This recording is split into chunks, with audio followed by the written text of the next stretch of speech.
In most shops, when people flash, what they do is they load the shirt, bring the screen over, print, pick the screen up, and rotate the platen.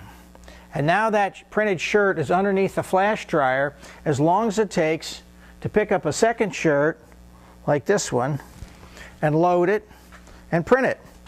And if you time me, or time yourself, which is more to the point, you're probably talking 30 seconds to load that shirt, and then print, pick the screen up, and rotate.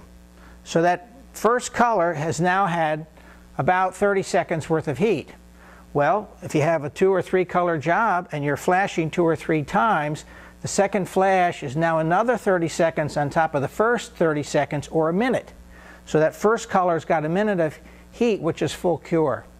And what you find is the second and third inks may not bond to the first ink or prior ink when you run the shirts through the conveyor.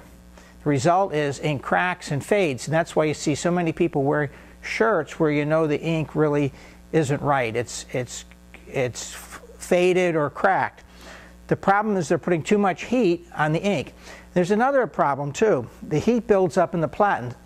Now these platens are a material that will not warp, but most companies use material for platens that will warp. And so if you put a straight edge on your platens, you may find that they're warped, and if they're warped, then you have color registration problems.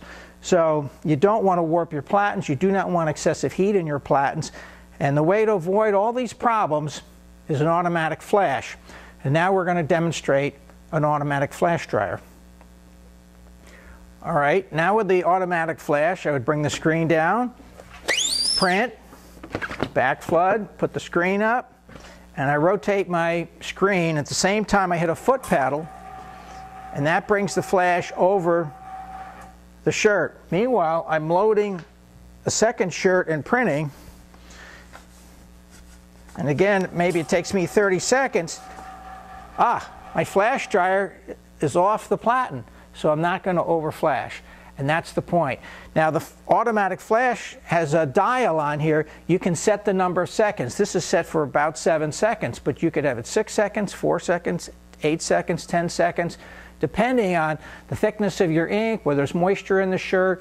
A lot of factors affect how much time is required for flash curing, and you have absolute control on the amount of exposure by turning that dial. So that's what you need to know about automatic flash units and how they benefit you. They avoid overflashing and damage to your equipment. Any questions, call us.